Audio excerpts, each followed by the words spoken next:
tun masro na ganya mu anda farani miniti bisaba kita kaufe anga folin wali mandon be awye awum be lajal la wala sa kuna funu be soro malikunka ani jefa maro kunka ni akuma sili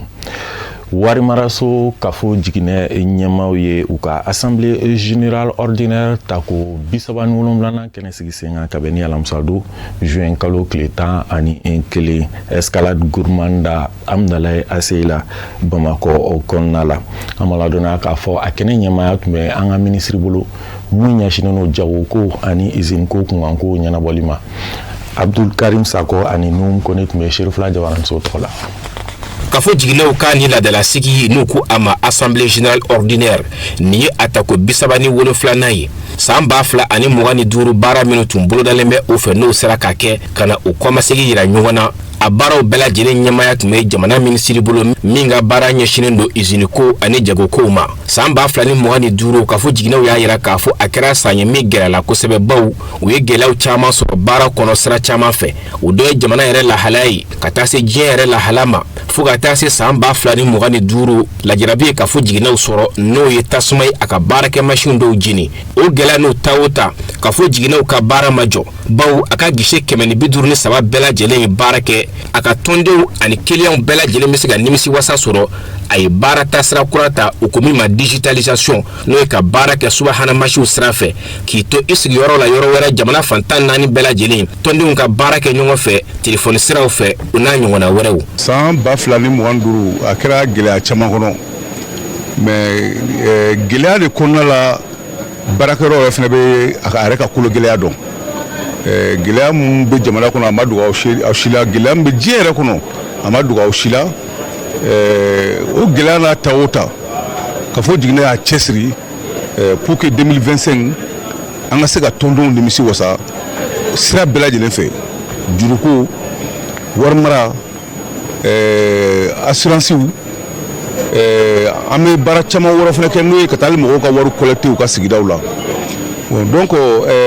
anye digitalisation munu sigi senka ni o ka mo ko wari la disponibilité la wati bela jela sogoma tala chauffela tala fam befe malila bo o kra sawiye ka insécurité kollo ka doga kosbe mo bu ko waru bla ka téléphone na ka fodina la wuka war soro ka téléphone la kafo jigine la ubse ka bla Orange Money kan ubse ka bla Wave kan ubse ka bla Sama Money kan bon donc akra sabu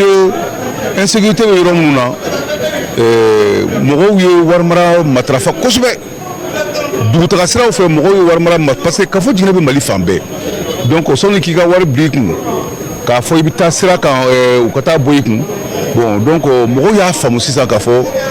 war mugu te taka yala fe ni bara mbela jele ni ministre de kumbe anyamaya kuna ayajira kafo jine abefo akachesiri la baw uluka bara nuka chesiri be ke sababu ye jamana fantan nani mbela jele tugo dawla kerengran nyama na fuluko be sega noya mawbulu min meka bara kene na fului ayajira fene kafo gelaw yira samba fla ani mugani duru konana una tawota kafo jine nyama ana barakelaw bela jele chesiri ke kasega boni ni jabiu ye miri mugani misi wasa waka jigi baka nga fene kafo kadanya mugani ma minumbe hakila nyuma mbe olula alibi ogela nu dona na tawla abeba baraw barakera sante mini ngono juru mun duna ubuno hakefo onu sarla ka bene time ni hakemi ubuno fo nafulo mugu min nyilla jamana kono ubo fo usira ka tono munu soro ubo fo ye gela munu soro ubo fo donc ni bela jele de fenye mimina to munu faranyo ngabi ubuna hakila fuye ka fo gela munu soro la sango ani no munu soro sango ube hakila do blukro ka kangarmada do du singoro mimba to sanato la barabe yirwa abtanye obato gela minu sorla frapse ka sorola mais kafo digre nyemo kafo ana ama aka barakela ubela jile ukani hakli mana anuka baranyana uku chesri jamana gela kono de da gela kono ni farana ibi jija ki ka bararo yirwa ka jija gela mana teme obato ibe sranman kan quoi ku fo ku wona la gatlere cha akani assemblée générale tako bisabani wolo flana keneka kesi duru sorola kafo jigine barakela wala mini no ye jonjon di umaka dawka chesiri no ka baraka nuka femi kajulo kesi o de prix folota ni udomolo bena million kilima Kali Diallo n'ale gafe sɛbɛnna ye a ka gafe 7 a y'o tɔgɔ da a se Cherif Ahmed Tidiane Haidara le missionnaire a taara bonya da a se Cherif Ahmed Tidiane Haidara kɔrɔ ka bɛn ni juin kalo tile 9 ye Bangoni Janginɛbugu la Cherifula duba kɔnɔ a kɛnɛ kan alisilamɛya dɛmɛtɔ Ansar Maba caman tun bɛ yen nɔ karamɔgɔ Musa Fɔnba bɛ walawalali kɛ a ko kun kan. Cherifula duba kɔnɔ Bangoni Janginɛbugu la livre indenguna sirifika sekembali sekena finyebobali asayada Cherif Ahmed Tidiane Haidara la gafe sebenba fe utema wɛrɛ ye Kali Diallo do lɔgɔli karamɔgɔ do sɛbɛnnikɛla do wale ɲuman dɔ ni seereya do a fɛ ka ɲɛsin Mali silamatɔw ka fara ɲɔgɔn kan jɛkuluba au Conseil islamique du Mali ma ɲɛma Mali silama diinɛ ɲɛmɔgɔw ka fara ɲɔgɔn kan jɛkuluba groupement des leaders spirituels musulmans du Mali ma ɲɛma silamɛya dɛmɛtɔ Ansaru ɲɛjɔyɔrɔ a seyada Cherif Ousmane Madani Haidara de a seyada Cherif Ahmed Tidiane Haidara mo a ka wulikajɔw ni cɛsiriw la dugu jɛ ko 20 da silamɛya diinɛ cɛrinni na maayaw kalali la nin don ba in ka sanga ni gafe bisimilali ye gafe min sɛbɛnna ka ɲɛsin a seyada Cherif Ahmed Tidiane Haidara mo sigida ɲɛmaw silamɛya dɛmɛtɔ Ansari ɲɛmaayaso ma ɲɛmaw gafe sɛbɛn sifinakaw ka jɛkulu sɛbɛnnikɛlaw ka fara ɲɔgɔn kan jɛkulu silamɛya dɛmɛtɔ Ansari sifinakaw association an ka bɛ maaya la coordination des jeunes du Mande silamɛya dɛmɛtɔ Ansaru minnu bɛ sanfɛ kalansow ni cɛmancɛ kalansow la n'o ye Kamusi ye groupe Imam Husseini club des jeunes littéraires d'Afrique nin bɛɛ tun bɛ kɛnɛ kan ka baara seereya. Vraiment ala tanu an nisɔndiyalen bɛ an bɛ Cherifula wulada in na an ka Seydou fɛ min ye Seydi Ahmed Tidiane Haidara an ka balimakɛ dɔ min ye Diallo ye vraiment a ye laɲini dɔ k'a ye min ye ka bonyamasegin dɔ k'a ye bon o nisɔndiya de b'an na an b'o yɛrɛ de kɛnɛ kan vraiment an nisɔndiyara ni a baara kɛcogo yɛrɛ ye sabu baara tacogo ɲɛna bon a ye min fana fɔ an karamɔgɔ la min ye kitabu sɛbɛn ye an yɛrɛ bɛ caman kalama bon mɔgɔ wɛrɛw fana bɛ caman kalama o ye min confirmé donc an balimakɛ yɛrɛ fo min ye écrivain ye voilà donc livre yɛrɛ bɔra an karamɔgɔ min kam ye min ye Ahmed Tidiane Haidara le missionnaire et tuma dɔ la an b'a fɔ ko l'ambassadeur de la paix u bɛ ŋaniya ɲuman ye ka ɲɛsin adamadenw ma a ye baarababa mun kɛ a ye taama mun kɛ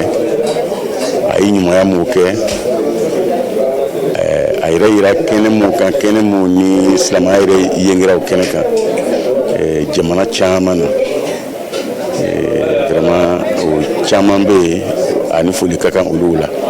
parce que an bɛ yɔrɔ min na bi taama ma nɔgɔn nka n'u bɛɛ a bɛ bɔ tuma bɛɛ ka taa ala ka jɔnw nisɔndiya ni ala ka kuma sanumanw ye an b'a yɛrɛ fo o la ka a welebagaw fana fo ni duguw ye ni jamanaw ye mun mako b'a la a ye na ka na laseli kɛ donc an b'a fo surtout a bɔra an yɛrɛ fɛ yen sisan près de 1 mois en Côte d'Ivoire ka yala dugu caman na min ye fédération ni section ye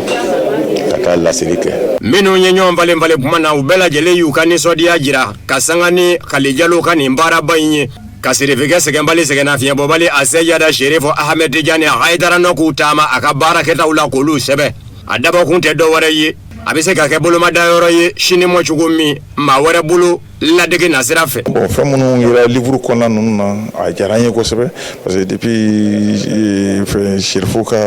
kalan daminɛ ninnu a ka école fondamentale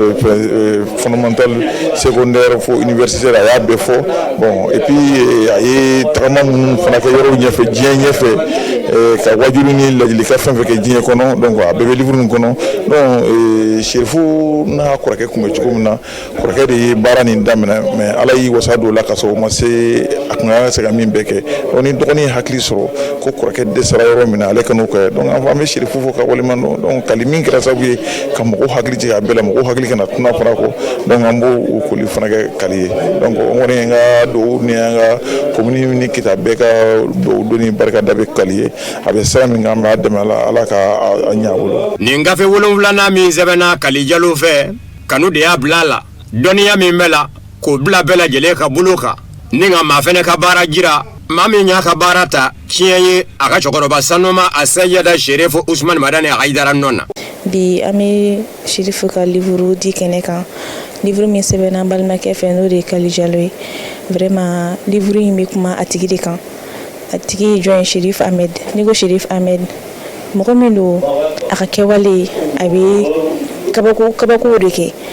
Kabako n'a fɔ kabako n'a fɔ a bɛ mɔgɔ waju Ala ka sira kan a bɛ jadi minnu kɛ vraiment livre in bɛ kuma o de kan. N bɛ se ka ladilikan min di Kalija dɔ ma o de ye toujours a continuer nin chemin kan a ka livre sɛbɛn mɔgɔw kan mɔgɔ minnu ye kobaw kɛ surtout minnu ye kow kɛ Ala ka siraw kan i n'a fɔ Sherif n'a ɲɔgɔnnaw. An ye livre min sɛbɛn a kan livre in bɛ kuma Sherif yɛrɛ ka ɲɛnamaya de kan ka ta a ka a bangeli waatiw la ka taa se a ka kalanw ma ka taa se a ka formation na ka taa se a ka voyagew la ka taa se a ka wajuliw ma a ye wulikajɔ minnu kɛ ka wajuliw kɛ yɔrɔw la an kumana olu de kan ka taa se Sherif yɛrɛ bɛ cogo di mɔgɔw bolo Sherif yɛrɛ bɛ mɔgɔw minɛ cogo di ani hakilina jumɛn bɛ Sherif la an ye olu de fara ɲɔgɔn kan walasa mɔgɔw ka se ka dɔn jɔn yɛrɛ de ye Sherif ye parce que mɔgɔw b'a dɔn ni wajulu de ye mais Sherif yɛrɛ maa wɛrɛ de ye min tɛ wajulikɛla dama ye a bɛ fɛn caman de kɛ min ni a tɛ wajulu yɛrɛ dama hukumu kɔnɔna na donc a ka maa minɛ cogo kalan yɛrɛ de ye Sherif yɛrɛ yeli ye walima kalan yɛrɛ de ye Sherif yɛrɛ dɔnni ye o la an y'a kanu ka livre in k'a kan mɔgɔw ka se k'a dɔn k'a fɔ nin cɛ in ka baara dan tɛ wajulu dama ye nin cɛ in ye adamaden dilanna de ye wa nin cɛ in nali diɲɛ kɔnɔ a ka kan ka dɔn mɔgɔw ka kan ka bɔ a kalama wa mɔgɔw bɔli a kalama anw micro tɛ anw bolo ka mɔgɔw wele nka bigi bɛ anw bolo ka mɔgɔw kunnafoniya la an ka laɲini yɛrɛ min ye ni livre yɛrɛ sɛbɛnni na o de ye mɔgɔw ka se ka dɔn jɔn de ye Sherif ye parce que ni a dɔnna ni mɔgɔw y'a dɔn min ye Sherif ye siga foyi t'a la i b'a dɔn k'a fɔ mɔgɔ de don min tɛ micro dama kɔfɛ parce que baara caman de bɛ yen Sherif bɛ min kɛ adamadenya yɛrɛ ye ale yɛrɛ dɔnni yɛrɛ ye kalan de ye wa ale nali diɲɛ na o ka kan ka dɔn sabu mɔgɔ bilasirala de don hali wajulu kɔfɛla a ka baara bɛɛ ye adamaden kalan yɛrɛ de ye. nin kɛnɛba in nisɔndiya ni farifoni tun bɛ fa bɛɛ lajɛlen la bɛɛ lajɛlen ye bonyamasegin kɛ ka ɲɛsin Sherifila du ma kɛrɛnkɛrɛnnen ɲɛna Mali silamatɔnw ka fara ɲɔgɔn kan jɛkuluba au Conseil islamique du Mali ma ɲɛma Mali silama diinɛ ɲɛmaw ka fara ɲɔgɔn kan jɛkuluba groupement des leaders spirituels musulmans du Mali ma ɲɛma silamɛya dɛmɛtɔ Ansaru ɲɛjɔyɔrɔ a Sayyada Sherif Usman Madani Haidara ka wolokansigi a Sayyada Sherif Ahmed Tidiane Haidara. An b'an kunda Kucala kan Kucala yen nɔ ɲɔgɔn kunbɛnba dɔ kɛra kɛrɛnkɛrɛnnenya la a tun bɛ tali kɛ sɛnɛ de kan walasa ka jateminɛ kɛ degun min bɛ kɔɔri sɛnɛnaw kan ka se ka fɛɛrɛw ani dabaliw tugu la cogo min na don nataw la kɔɔri sɛnɛ ka se ka yakubaya an ka jamana kɔnɔ Samayira Sanogo bɛ walawalali kɛ a ko kun kan. Farifoni ani munyamunya kuma ye o ɲɛkun kan Kucala conseil de cercle o soba kɔnɔ depuis waati kun fɔlɔ dugutigilakaw coopérative ɲɛmaw kɔɔrisɛnɛnaw ka délégués olu nana a yɔrɔ minɛ k'a fa eko da kɔnɔ ye kɔɔrisɛnɛ ninnu bolo nin tɛ sigi gansan ye baw yɔrɔ dɔw olu bolo u ka se ka u ka degun ɲɛfɔ ɲɛmaw ye kuma ɲɔgɔnyaw kɔnɔna na daw sera sɛnɛ kɛfɛnw ma i n'a fɔ nɔgɔ sumasi kolokololenw o sɔngɔ ani o n'a waatiw a bɛ san dama dama bɔ an bɛ gɛlɛya dɔɔni sɔrɔ an ka kɔɔriko la malgré que jamana bɛ a gɛlɛya a sudara na mais kɔɔriko an bɛ fɛ dɔɔni ka bɔ a la an ye sɛnɛkɛlaw wele o la o gɛlɛyaw kana na sɛnɛkɛlaw décourager o découragement de ɲan b'o wele ka o sensibiliser ka jamana yɛrɛ bɛ forme na an yɛrɛ bɛ forme na ka an ka jɛ k'a fɔ ɲɔgɔn fɛ comme an bɛ kɔɔri dan waati la donc o kɔnɔna na an ye Kucala filière de daminɛ ka Sikaso président ni Kita président ni Fana président fara kan donc ni ye Kucala dɔrɔn de donc don wɛrɛ an bɛ taa filière wɛrɛ la soit Sikaso ou bien Kucala ou bien Kita. hakili fɔlen bolo labanna ka bolifɛn min kan o bɛ tali kɛ coopérative locale olu labaara cogo la baw a ɲinina maa caman fɛ o ka laseliw kɔnɔ o ka kɛ jɛlenya kɔnɔna na ka sanga ni gɛlɛya ninnu fɔlen ye o ye anw ye o kulo kɛrɛbɛ sigi ka lamɛnni kɛ ka bɔ kɔɔrisɛnnaw yɔrɔ ni ka sɔrɔ ka ɲɛfɔli kɛ o ye jigisigi kuma na ka bɔ jamana ɲɛmaaw yɔrɔ ka sanga ni fɛɛrɛ ni dabali kura minnu sigi mɛ walasa ka se ka fura sɔrɔ o ka gɛlɛyaw la. Bita a bɛ kɛ kun tɛ dɔwɛrɛ ka kunnafoni d'u ma parce que kunnafoni ye fɛn dɔ ye a bɛ a tɛ mɔgɔ fa mɛ n'i y'a jɛ a la a bɛ kɛ tɔɔrɔ ye a bɛ mɔgɔ tunu parce que pour que mɔgɔ wɛrɛ kana nana don an ka kɔɔri sɛnɛw cɛ ma ka manamanakan fɔ parce que an y'a lamɛn réseau kan dɔw bɛ k'a fɔ u b'a fɔ kɔɔri sɛnɛ ka wari tɛ sɔrɔ yala sara tɛ bon o si tɛ kɔɔri sɛnɛ kuma ye kɔɔri sɛnɛ kuma minɛ ka sɔrɔ kɔɔri sɛnɛ kuma in a ka minɛw a ka s'a ma a se waati la a ka kɔɔri wari ka s'a ma a se waati la donc an bɛ jamana min kɔnɔ lahala min b'a la a dogon tɛ masi la donc an nana o wele ka fara ɲɔgɔn kan ka hakilila d'u ma mais n d'an b'a la a kɛra nisɔndiya ye parce que bɛɛ sɔnna fana bɛɛ engagé la fana k'u bɛ taa kɔɔri sɛnɛ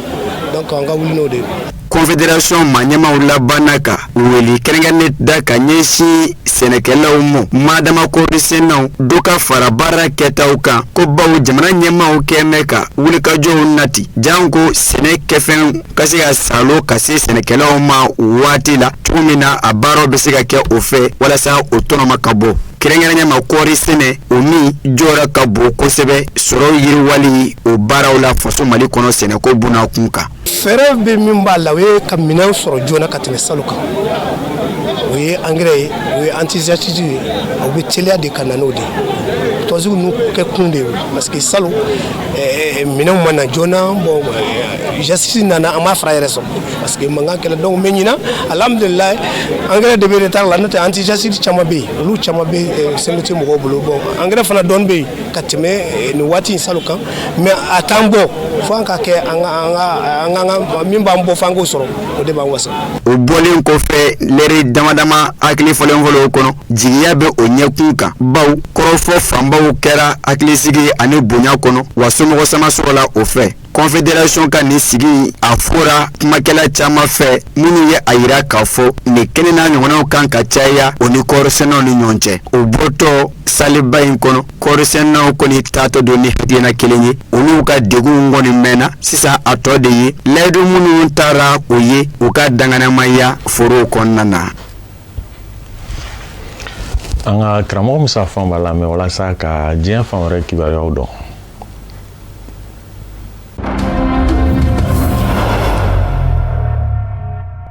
Kongo Kinshasa wasablo kono wasadenw farala ɲɔgɔn kan ka jateminɛ kɛ jamana ɲɛma ka laɲini kunga n'o ye ka forobakalata labɛn ni u ko ma ko référendum jamana sariya sunba kunga n'o ye constitution ye don nataw la wasadenw sigilen juin kalo tile 9 wasaden 348 bɛɛ lajɛlen y'a jira k'a fɔ ani kɛli ka kan u jɛnna n'a ye fila y'a jira k'a fɔ i fɛ ko tɛ kelen y'a jira k'a fɔ a jeninen n'a balabalalen bɛɛ lajɛlen dama ka kan a la ni u ko ma ko abstention wasablo yɛrɛ a maa fanba ye jamana ɲɛma Félix Tshisekedi ka fanga ɲini dɔ wasadenw de ye ni maa fanba y'a jira k'a fɔ i fɛ ko don o man ka bala maa nɔ fanga sinamatɔ minnu bɛ wasablo kɔnɔ kɛrɛnkɛrɛnnen ɲɛna Moïse Katumbi ka fanga ɲini dɔ Ensemble pour la République o wasadenw y'a jira k'a fɔ u tɛrɔ olu ma sɔn a ka kɛ u ɲɛna yɛrɛ sariya se min donna bala wasadenw fɛ wasablo kɔnɔ ka bɛn ni juin kalo tile 9 ye a kɛ mɛ ka forobakalata labɛn jogo bɛɛ lajɛlen perepere la tigɛ a labɛn jogo jamana fandan naani bɛɛ lajɛlen la don nataw la sariya se b'a jira k'a fɔ jamana ɲɛma n'a diyara ye ale de bɛ wele bila jamanadenw ma forobakalata kɛli lɔ kalata labɛn ni jɛkulu commission électorale nationale indépendante seni ka kɛta ye min ye a b'o bɛɛ jatigɛ yɛrɛ mangutu n'o ye campagne ye o kan ka kɛ kumaw minnu nɔ a n'a kan ka kɛ kɛcogow minnu nɔ ka taa se kalata jaabiw bɔli ma foroba kalata kɛlen kɔ sariya se bɛ nin bɛɛ perepere la tigɛ sariya sen 45 de bɛ a kɔnɔ Félix Tshisekedi jamana ɲɛma ka wasadenw ka fɔ la laɲini de ye fiɲɛw minnu bɛ jamana sariya sunba kɔnɔ o fiɲɛw ka se ka furakɛ bawo o fiɲɛw kɛn bɛ degunba ye jamana labaaratɔ k'o kɔrɔmasuru dɔ ye nin yɛrɛ ye forobakalata a fɔ mɛ k'a bɛ jamana sariya sunba kɔnɔ nka a bɛ labɛn cogo min na o kun t'a kɔnɔ sariya sen dajiralenw minnu donna bala wasablo denw fɛ Kongo Kinshasa kaw fɛ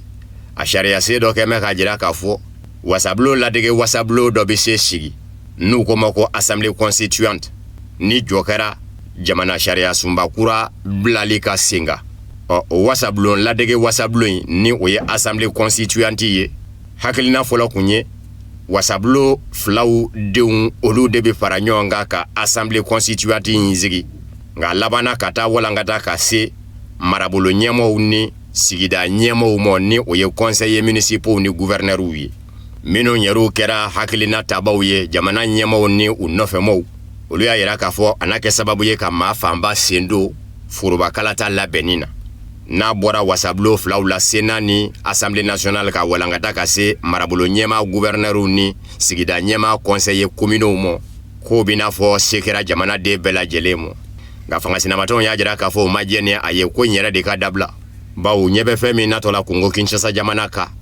k'a fɔ jaso de do k'a sɔrɔ a ma kɛ ni mugu ni kisɛ ye jamana ɲɛma ka kuma dafalen jamana ɲɛma yala ka sanga ni jamana sariya sunba ka fɔ ye jamana ɲɛma n'a nɔfɛmɔgɔw b'a fɛ ka dɔ fara jamana ɲɛma ka kuma kan Félix Tshisekedi ka kuma u bi dafa ka bɛn ni san 2028 ye o kɔrɔ ye san wɛrɛ kɔta fangasinamatɔnw ye a jira k'a fɔ juin kalo tile 12 n'o bi bɛn juma ma u na wuli ka jɔ kɛ wasabilo dala k'u ka nisɔngoya jira fɔ ko in ka dabila de.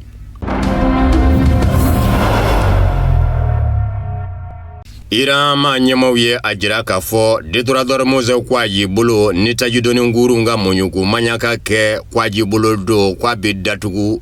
tajidoni nguru si tɛ tɛmɛ bilen fɔ ka taa fɔ don min u yɛrɛw jɛna n'a dayɛlɛli ye ka sabu kɛ ko Amérique jamana ka kuma bɛɛ Iran jamana bonni ko dɔ kɛra o la. Iran ma ɲɛmaw ye a jira k'a fɔ e tajidoni nguru n'i y'i pɛtɛ détonateur Mosé ko a y'i bolo ka n'i ye min sɔrɔ i y'o san. Nga Amérique jamana ɲɛmaw kɛmɛ k'a jira k'a fɔ détonateur Mosé ko a y'i bolo ma datugu a ma tigɛ muɲuku maɲaka bɛɛ senna a kan kabini kuma bɔra Iran ma ɲɛmaw da k'u ye détonateur Mosé ko a y'i bolo datugu taji feere juafiyɛw a ye nɔba bɔ ye ka sabu kɛ taji sɔngɔ sina ka bala ka girin ka yɛlɛ. Iran jamana kɛlɛbolo ɲɛmayaso Khatamalanibiya Babu Sendigi ye a jira k'a fɔ détonateur Mosé ko a y'i bolo tigɛ mɛ tajidoni nguru bɛɛ lajɛlen la tajidoni nguru dama tɛ ali jagokɛ mina doni nguru Iran ma ɲɛmaw ye a jira k'a fɔ e kuru o kuru n'i ye tugu k'i kɛ détonateur Mosé ko a y'i bolo ka daminɛ tajidoni nguru la ka taa se jagokɛ minanw doni nguru ma i na Iran jamana kɛlɛbolo sɔrɔ i ɲɛ ko bawo k'u mɛnna ka kangari da Amérique jamana ɲɛmaw ye nka u y'u tulokun gwɛlɛya wa a ye maa o maa n'i y'i kɛ détonateur Mosé ko a y'i bolo ka o b'a jira k'a fɔ e ni Iran jamana jugu Amérique bɛ jɛla i na bon corps des gardiens de la révolution islamique kɛlɛbolo Iran a y'a jira k'a fɔ kabini kelen a ye kurun fila gosi ka ban minnu kun b'a fɛ ka sira diyagoya détonateur Mosé ko a y'i bolo kan k'o kuma kurunbaw minnu bɛ arabula jamanaw dangandaw la Golfe Persique ni Golfe d'Oman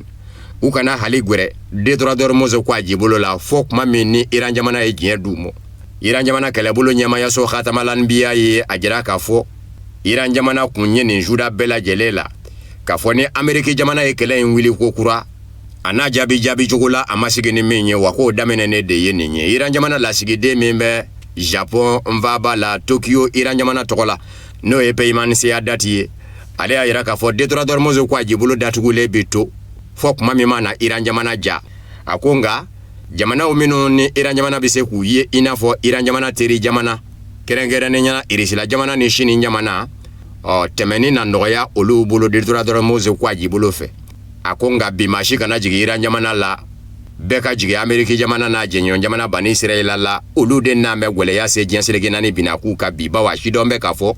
détonateur Mosé ko a y'i bolo ye diɲɛ nima yɔrɔ ye sɔrɔ nasira fɛ sanni feere nasira fɛ. Amérique jamana ɲɛmaw kɛrɛnkɛrɛnnen ɲɛna u ka surasiya ɲɛmayaso commandement central américain CENTCOM o y'a jira k'a fɔ détonateur Mosé ko a y'i bolo ma datugu wa hali bi tajidoni nguru b'u ka muɲuku maɲaka la a kan wa ko Amérique jamana kurun kelen de ye min bonna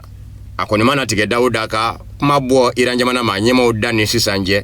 taji bariko dɔ farala o sɔngɔ kan kɛmɛ sara la 94 ngwari 88 dollar la.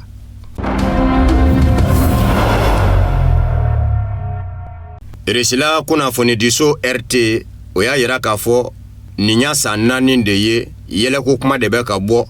nazarala tɔnba Union européenne ma ɲɛmaw da k'u to u ka faabaw la u da yɛlɛ ka tugu ko Irisila jamana bɛ ka taa bini ye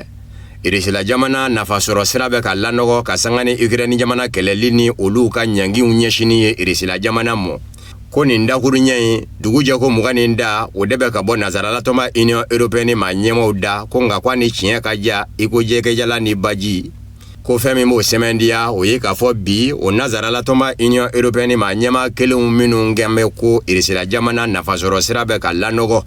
ko irisila jamana bɛ ka taa bi ye olu de bɛ ka boli irisila jamana minisiriso nɔfɛ minisiriso min ɲɛsin bɛ irisila jamana ni jamana wɛrɛ ni ɲɔgɔn cɛ ko ɲɛɲɛnabɔw ma ko fɔ u ni a ka kuma manga banjogo kunga irisila ni Ukraine cɛ ko kuma ko min kan ka sidɔn o ye k'a fɔ nazarala tɔnba Union Européenne ɲɛmaayaso ninnu kɔnɔ nazarala ye a bɛ n'a fɔ u ni maa tɔw ka yetaw tɛ kelen ye wali kelen u yɛrɛw de ɲɛ fiyen bɛ ka sanga ni u yɛrɛw ka laɲini ye u b'a fɛ min ka kɛ o tɛ ka se ka kɛ o kɛn bɛ k'u ɲɛ fiye ko n'o tɛ ko ɲinan y'a san 4 ye nin ba kelen de bɛ senna dugu jɛ ko 20 da u ka kunnafoni di sow la kunnafoni dila ɲɛmaabaw bɛ bɔ ka laseli kɛ irisila jamana kan ka jira k'a fɔ irisila jamana bɛ ka sigi a sen sabara kɔnɔ wa kɛlɛ bɛ ka koya irisila jamana la ani Ukraine jamana cɛ ko Vladimir Putin irisila jamana ɲɛma k'a ka kumaw man diya bilen fanga na irisila jamana kunna ko nka ko gwɛlɛya bɛ yɔrɔ min u bolo o ye k'a fɔ u ka laɲini ma se ka kɛ u ye kuma si maa min na u datugulen bɛ u ka jamana ɲɛmaayasow kɔnɔ ko tiɲɛ ye min ye irisila ni Ukraine cɛ kɛlɛ lɔ o bi dangɛnɛmaya bɛɛ ye ko fɛn min b'o sɛmɛndiya bi o ye k'a fɔ Amérique jamana kunnafoni di so ko Bloomberg o n'an b'a jira k'a fɔ nazarala tɔnba Union Européenne jamana belebele 3 Angleterre Allemagne ani Faransi olu bɛ ka ɲini ɲɛjugu ɲɛɲuman ko fɔ u ni irisila jamana ka kuma Ukraine jamana manga bani kunga ko wa k'u bɛ ka min kɛ u dalaminɛ yɔrɔ ye k'o kɛ u segu kun ye irisila jamana mɔ ko yɛrɛ ko kuma tɛ tɛmɛ o fɛnɛ kan baw bɛ ka jira k'a fɔ Ukraine jamana bilama bɛ ka sebayabaw ta kɛlɛ lɔ ani irisila jamana cɛ wa irisila jamana yɛrɛ a nafasɔrɔ sira bɛɛ lajɛlen bɛ ka lanɔgɔ ni nazarala tɔnba Union Européenne ka ɲangiw ɲɛsini ye a mɔ k'u bɛnu u ta o de fɛ n'a ma ɲɛ ko cogo tɛ irisila jamana bolo ka ŋwara da a la jango a bɛ se ka don u dɔngɔda fɛ jakoya ko nin de y'u dala k'a ye u kɛtɔ ka sigi ɲini u ni irisila jamana cɛ juin kalo tile 11 alamusa in Faransi jamana lasigiden Angleterre jamana lasigiden Allemagne jamana lasigiden irisila faaba la Moscou u y'a ɲini irisila minisiriso fɛ minisiriso min ɲɛsin bɛ irisila ni jamana wɛrɛ ni ɲɔgɔn cɛ ko ɲɛɲɛnabɔw ma a k'u bisimila wa RT kunnafoni di so ka fɔla irisila ko irisila minisiriso m'a ɲini a n'u ka sigi dɛ u yɛrɛw de y'a ɲini a fɛ Sergei Lavrov min ye minisiri ye o ye diɲɛ di a ka danga mɔ n'o ye Mikhail Galuzin ye a k'u bisimila k'u lamɛn o ni Mikhail Galuzin sigilen Mikhail Galuzin ma kuma minnu u yɛrɛw ka cu ni cɛ a kuma nɔ kuma bɛɛ a seginna o ka u ye a k'u mɔ nazarala a bɛ ka taa ni sira min ye cɛni sira don a bɛ ka ɲini Ukraine jamana ɲɛmaa Volodymyr Zelensky fɛ hali bi a ka tɛmɛ ni kɛlɛ in ye a n'anw cɛ ka sabu kɛ a bɛ ka jira a la ko a b'a jigiya la n'a ka kɛlɛbolo ye a b'a fɛ ka kɛlɛbolo min sigi sen ka don nataw la ko coalition des volontaires nka o bɛɛ la u bɛ ka ɲini irisila jamana fɛ ko ani irisila jamana ka sigi ka kuma k'olu bɛ se ka ɲɔgɔn da cogo di a ko fɔ a k'a dɔn k'a fɔ irisila jamana jɔyɔrɔ kelen de bɛ la mankan in banni nɔ ani Ukraine jamana cɛ sigikafɔ ka kɛ sababu ye ka mankan ba ani Ukraine jamana cɛ nka o sigikafɔ kɛtɔ kun min nana ni fɔɲɔgɔnkɔ ye irisila ni Ukraine cɛ fɔ da ka don o de yɔrɔ minɛ bawo joli tɛ suma nɛ kan ni se ma kɛ o ma n'o ye gwɛlɛya yɛrɛ gili ye k'o bɔgɔti k'o kɛcogo tɛ la nin kɛra irisila minisiri danga ka kuma ye ka ɲɛsin nazarala jamana sabaw lasigidenw ma minnu sera a ma irisila faaba la Moscou.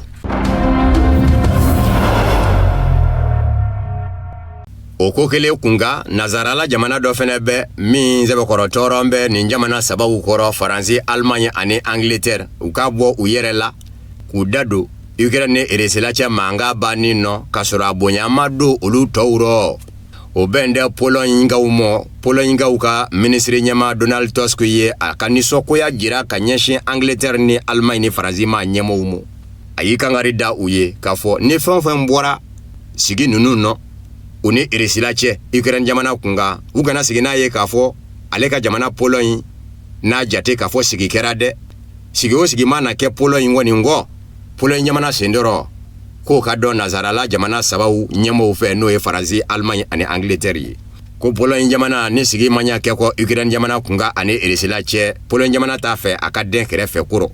kɔrɔfɔ mɛnna ka bɔ nazarala kunnafoni di so bala min bɛ wele ko Reuters juin kalo tile 7 sigi min kɛra Angleterre faaba la Londres Allemagne ɲɛma Faransi ɲɛma Angleterre ɲɛma ni Volodymyr Zelensky fɛ Ukraine ni irisila jamana cɛ mankan banni kunga Poloɲin minisiri ɲɛma y'a jira k'a fɔ a tɛ se ka jɛn n'a ye ko a ka jamana Poloɲin ka den kɛrɛfɛ arɔ ka daminɛ Pologne ma ɲɛmɔgɔw la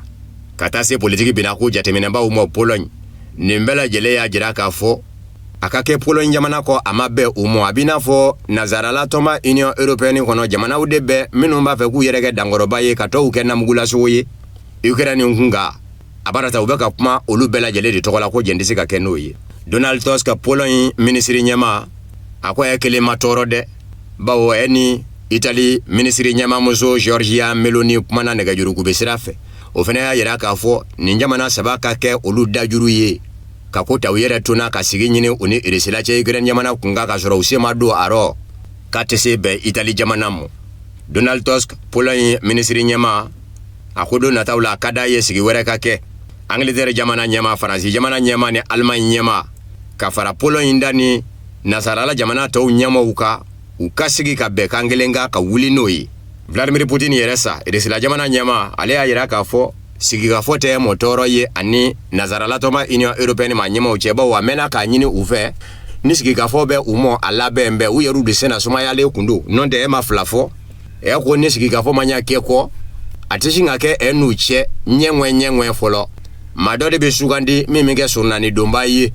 o bɛ se ka kɛ nazarala tɔnba Union Européenne jamanaden dɔ yɛrɛ ye min ye ɲɛmaaya kɛ ka tɛmɛ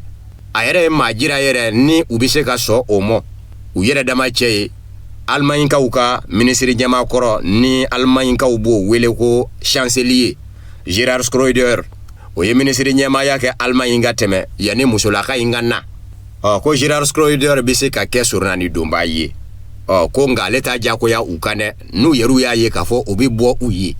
bawo nazarala tɔnba Union Européenne musolaka min ni o ɲɛsin bɛ nazarala tɔnba Union Européenne ni jamana wɛrɛ ni ɲɔgɔn cɛ koɲɛ ɲɛnabɔw ma kaya kala o kɛlen k'o mɛn Russie jamana ɲɛma Vladimir Putin da k'a fɔ a ka laɲini ye Almaɲikaw ka ministre ɲɛma kɔrɔ Gerhard Schröder ka kɛ surunani donba ye o kun y'a jira k'a fɔ o ti kɛ o kuma Vladimir Putin ko n'u yɛrɛw bɛnna maa min kan a kɔni kana kɛ maa ye maa min ni Russie jamana ɲɛmaw b'a dɔn o la k'a fɔ o tɛ Russie jamana yɛrɛ fɛ ka kɔrɔ ko Russie jamana ta fa y'o ye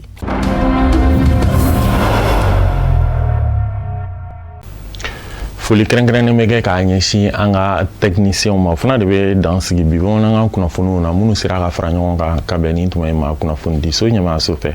an cɛ a ka lajɛliw la a k'an bɛn n'Ala sɔnna ma